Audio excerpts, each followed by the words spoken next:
So this week I did around a 90-minute webinar around the assailant's pathway to violence for the Lakewood church shooting. And I had a lot of feedback from people, one to say that they didn't fully understand the assailant's pathway to violence. And I posed them this very difficult question. The female entered with her 7-year-old son, and she shot and injured one individual before the police neutralized the threat.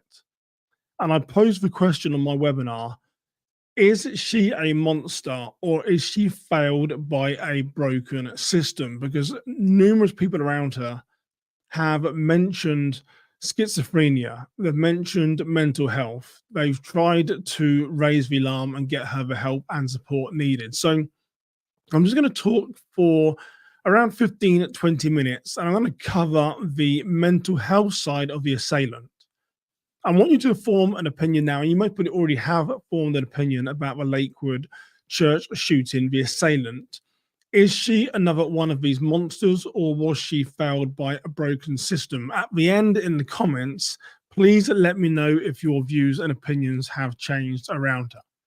So in case that you're coming into this a little bit cold, I'm just going to do some stuff at a very sort of high level. I'm not going to dive too much into the what happened. We're going to focus mainly on her pathway to violence. But on Sunday, February 11th, 2024, a female entered the Lakewood Church in Houston, Texas at approximately 1:53 p.m. She's wearing a trench coat. She had a backpack with her. She was accompanied by her 7-year-old son, who was shot and injured during the attack, remains in a critical condition. She was seen spreading some type of substance on the floor. As I mentioned, she hit a 57-year-old man who was injured in the leg. And at the time, she told persons that she had a bomb. So there was a lot for the church security team there to deal with in that incident. But as I mentioned, I want to focus on primarily who is the assailant and her pathway to violence. And when I must have done 15, 20 hours of research to try and put all this story together. And what was interesting to me, when you look at her background, it does sort of confirm that this was a person that had profound mental illness, because she wasn't on the poverty line for sure. She lived in a house which is close to $250,000. She was a mother. We know that she'd attended the University of Houston because that's how she met her ex-husband. What we do know about her is that her ex-husband said that she is not a US citizen. So there's been no talk of her being an illegal citizen. I believe that she was in the US here on some type of immigration visa. So just a little bit about her background. Like I said, I found it somewhat interesting that she wasn't someone who was below the poverty line. She was clearly someone that had been educated, had a house which is above the mean average. So started to sort of draw opinion in my mind as to who perhaps she was. One thing I found interesting when I went into her past was her criminal record, her antecedents started in around 2005. And what you'll see here is a lot of her prior convictions. Let me say this in a different way. A lot of her convictions in and around the criminal justice system in the 2000s was related to theft and dishonesty. So we can see here in 2009, there was an assault conviction for kicking a detention officer. Okay, I get that. She served 180 days. But in and around that, she had a forgery charge. She had a charge for theft where she served 30 days.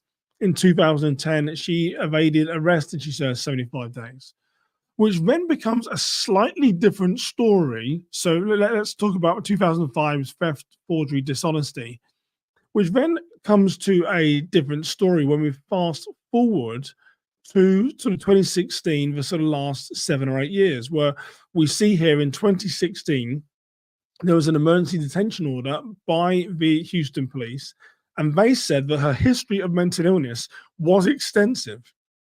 Only a year prior, only a year before this attack at the church, she was convicted for having a pistol and a rifle found during a traffic stop. Now, much has been made about how she got in possession of these weapons, and should she have actually legally been in possession of these weapons. But we know that the weapons seized from her in 2022 were destroyed as part of a court order. So the weapons that she used couldn't have come from this police stop.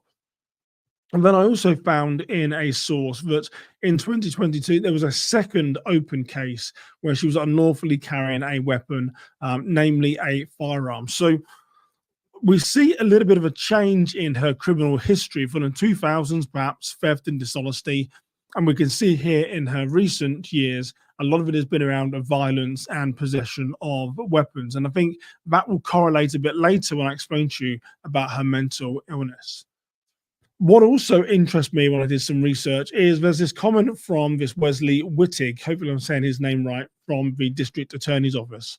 I'm going to read you what he said here. As people are starting to say this assailant had mental illness and could this have been prevented.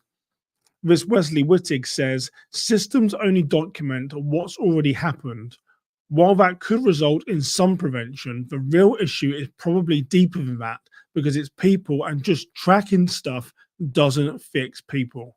Without having a serious sit down with all the potential issues and problems and path forwards, we're probably not going to have a comprehensive answer anytime soon.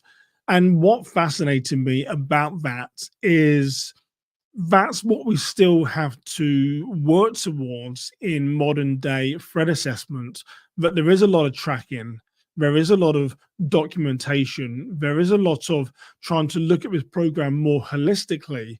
But the challenge we have is, how do we get it to the point so we're no longer tracking and we can actually maybe enforce some of these mental health orders? We have red flag laws, whatever it looks like. So I'm not getting down around threat assessment. I'm just saying that what Wesley Wittig says here, I believe other practitioners would agree with me, is that even if we identify a threat within the threat assessment process, how do we get it into a criminal justice system which isn't just tracking? How do we get it into a mental health system that isn't just tracking? How do we get it into a local care system that isn't just tracking and is actually taking incidents, so these escalations don't reach the point of anger, and then we get these what could have been a deadly attack? So a little bit about when the mental health really surfaced here. So I've got turbulent past, contentious divorce. So the picture you're looking at is happier times with the assailant and her husband and the 7-year-old who's still battling for his life in a critical condition. And here's what her ex-husband said. As soon as we married, my wife became abusive. She was diagnosed with schizophrenia. So daily it has a new battle or fight in her realm. I just let her put me through hell to appease her delusional thought pattern. They got married in 2015. So we're now coming on 9 years ago is when her husband said that she was diagnosed as a schizophrenic. And he said, she put my life through hell. And she had a delusional thought pattern, which I think is interesting when we look as to where her story ended up. What we also know is in 2019, so only 5 years before this attack, during a 3-week Christmas time visit, when they're already estranged after 4 years of being married, the ex-husband said that he had to call the cops on her twice because both times she had a gun and the grandson in hand. Sorry, this was from her ex-mother-in-law said this, that she had to call the cops twice because she had a gun and her son in hand. Actually, let me totally get this right. Called the cops on me twice, and both times she had a gun and my son in her hand. This is from the ex-husband, not from the mother-in-law. Sometimes when you do these lives, your mind plays tricks on you because you've got so many thought processes going on. So another thing about the schizophrenia. So this is what the ex-husband said. I strongly believe because of my wife's schizophrenia, she does not have the capacity to discern reality from fiction. And he already said a few years prior to this about with her schizophrenia that she starts to have these delusional thought patterns. And now he's saying that she does not have the capacity to discern reality from fiction. Perhaps this is relevant as to how she walked into Lakewood Church and shot at individuals here. Some other key information from the affidavit, and the information I'm giving you here is from the divorce affidavit. So How do we take this information when someone is going through a divorce? We have to take it at a surface level, but we're seeing a bit of consistency here in between what the ex-husband is saying during the divorce affidavit, and I'm going to take you through what his mother-in-law says, what his mother, what her ex-mother-in-law says, and then we're going to talk about what some of her neighbors said. So some key highlights here. She did refuse to take her son to the doctors when he was ill. There was a loaded gun was found in his diaper when he was 3 years old. He was 7 when he walked into the church with his mother. So we're talking about 4 years prior. She has fled the state patrol before when her son wasn't in the car seat, resulted in a chase and an arrest. But most interestingly, during the affidavit, the ex-husband claims that under an alias, she had been under involuntary psychiatric commitment at least 4 times. There was also this talk with her son that she had a fake birth certificate, claiming that the ex-husband was dead, claiming that he could be homeless. And interestingly, on that, I did read one article where the ex-husband said that had she been convicted of that, that would have been a felony. And when he mentioned that her status was that of a non-nationalized person, maybe that could have been a trigger that put her over the edge, because that would have been a felony, and she would have been if convicted, could have been deported, because a lot of her crimes so far were going underneath the level of a felony. So on what we're hearing so far, that may change. So it interested me because she's had this involuntary psychiatric commitment under perhaps an alias name on at least 4 occasions. There is this conversation about transgender. There is this conversation that she's in the criminal justice system under the name of Jeffrey, under the name of a female. Is it because there wasn't this sort of the meshing of documentation? What does this mean? We don't know, but it is clear she had a lot of aliases. So is it possible that this was missed by a system? It is possible, more to come on that. But the ex-husband is claiming that she had been involuntary in psychiatric care on at least 4 occasions under an alias. We start to see a longer, more sustained character around mental illness. Remember, her son was 7 years old when she made him walk with her into the church to perhaps try and carry out this deadly attack. And even when she was in hospital with her son, the nurses allege that she was putting adult medication in her son's feeding tube when he was days old. So what does this mean to us? Well, that is either a very, very strange situation for her to be in, or again, the profound mental illness that the ex-husband said that we take at perhaps face value because it's in an affidavit. Perhaps there was some truth to this, and we can date her mental illness, her schizophrenia, back to 2015. And then what we also know is that when the child's blood was tested as a child again, they found illegal substances were found in the child's blood. So we've got 2 things here during the birth of her child. One, she was reported to Child Protective Services for allegedly putting this feed inside her son's tubes. And then second, when they tested the son, he had illegal substances inside his blood system. So this mental illness, this strange behavior dates back 9 years, but we can evidence prior to her walking into Lakewood Church. Now, some of the most damning comments, I think, about a failed mental health system come from the assailant's ex-mother-in-law. I'm going to read some of this stuff to you. So she said that she has a history of threatening people with guns or being careless with how they are stored. And that she said the story about the son having the gun in the diaper bag, she said that she saw the unlocked gun in her grandson's diaper bag. And she also makes the claim that she had alerted the Child Protective Services in Texas, but was told that until someone was shot or a grandson could use the gun, there was nothing that she could do. Now, I don't want to talk too much about Child Protective Services in Texas, because there's so much more information that is going to come out in time for sure. But if that allegation is a lie, if that allegation is trying to mislead us, that is one hell of a lie to tell because it can quickly be disproved if they have no record of her making this allegation. So I look at this information and in how the mother in law presents herself, she's always clear, she's articulate, she doesn't blame the police officers who potentially shot her son. She lays the blame with Child Protective Services, saying, we tried, and you didn't do anything. So, again, I don't want to lay any blame against Child Protective Services in Texas.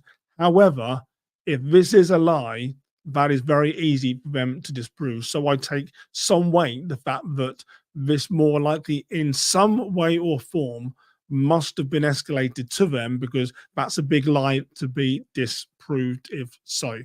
So we know that she alerted Child Protective Services and she was told, well, until she shoots someone or your grandson does anything, there's very little that we can do. What she also says, which I think is really humbling in this time when her grandson is battling for his life in a critical condition, being shot during this gun battle, is she lays blame not on the police, as I mentioned, not even so much on her ex-daughter-in-law. She lays blame on a failed system. So let's read as to what she says. She says, you can't put responsibility on the mind when the mind was so very ill. A healthy mother would never bring her child to a situation like this. That's not mental health. Sometimes we don't have to find a guilty party or place blame. We can just say there are systems that failed. Let me say that last bit again. Sometimes we don't have to find a guilty party or place blame. We can just say that our systems failed.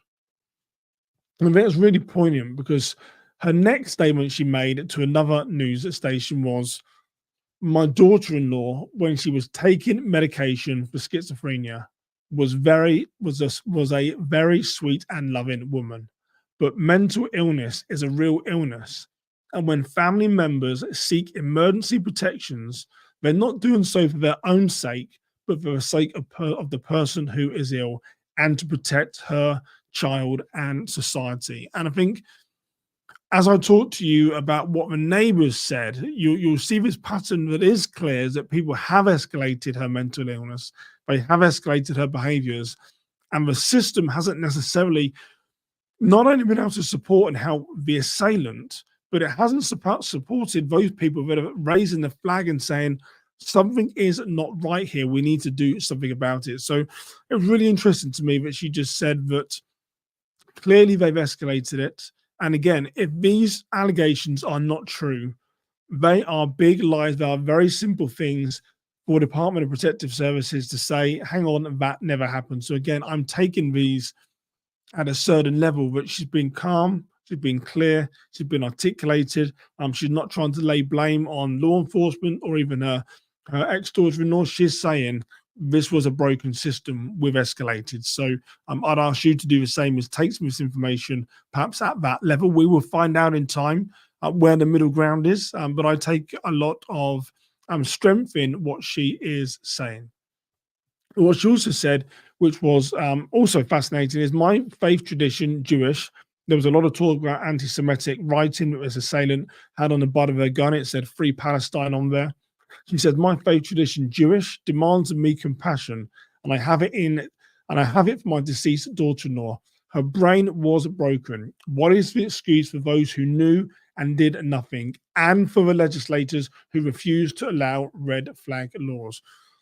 This is the views and opinions of a woman who is frustrated with the mental health system. This is the views and opinions of someone who's frustrated with Child Protective Services. This is the views and opinion of someone who is frustrated at the criminal justice system. Has it helped this family when they're saying there was these warning signs were escalated and no action was taken? We're not going to get too much into those answers today. I'm just lifting up those things for you to consider. What's really interesting now is, so we see 2015, her ex-husband said that she was schizophrenic, she would do these crazy things, delusional. We have the comments from the mother-in-law that seem to confirm and validate what the ex-husband was saying, these issues of mental illness. Now I want to tell you what the neighbors were saying about the assailant. I'm going to play you a video here of what the neighbors were saying about the assailant and what she was doing. So let's play this video. I'm going to come back and then discuss. The neighbor says she put several cameras outside her home solely because she was terrified of Denise Moreno. And even though she and other neighbors continue to report Moreno's erratic behavior, they could not prevent this tragedy at Lakewood Church.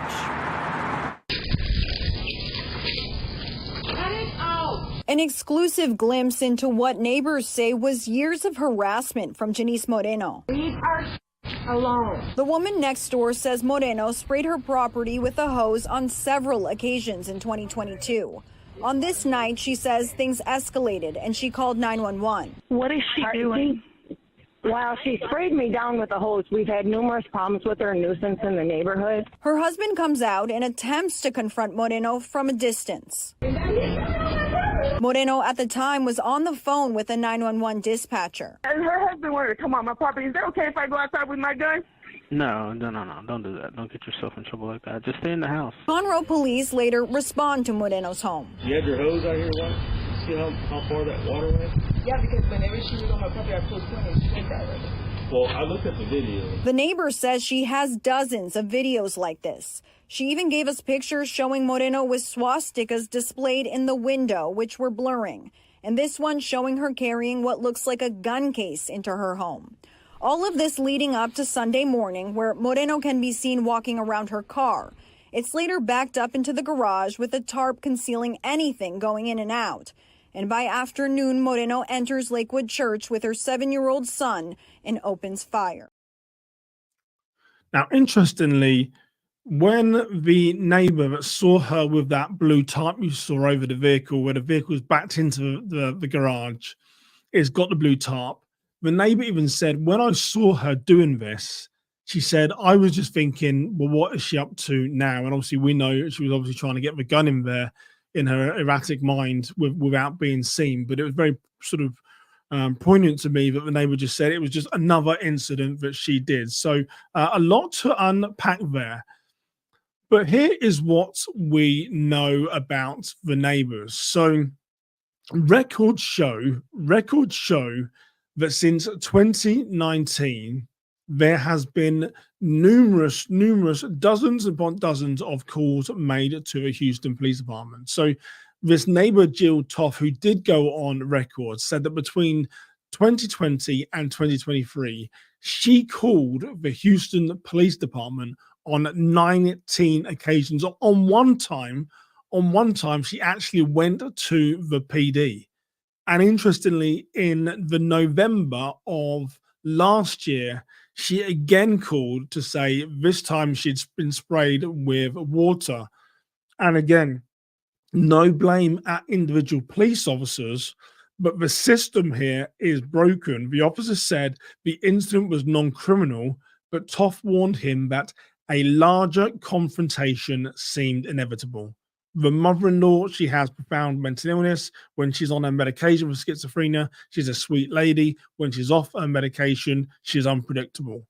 The ex-husband, since as almost soon as they got married in 2015, he said she was diagnosed with schizophrenic, she was schizophrenic, and then she would stalk him.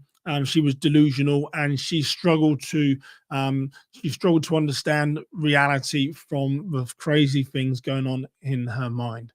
Really interesting here when we break this down. That is a lot of calls to the police department. Again, every time being told non-criminal, nothing that we can do. But interestingly, the woman in November said a larger confrontation seems inevitable. She knew where this was going. I'm going to make this a little bit bigger on the screen here so you can see it. One other neighbor also posted in November of last year. This neighbor said, I need your help or suggestions. I'm at my wit's end. I'm ... and I've been harassed by neighbors for over 2.5 years. Too much to list. Too many police reports. She has targeted other neighbors also. Police won't do anything because he, she, an interesting pronoun there to perhaps is there transgender in this, more to come out later, but clearly the neighbor knew that perhaps this woman was using male pronouns. He, she keeps it just below that line. Something bad is going to end up happening. Let me say that again.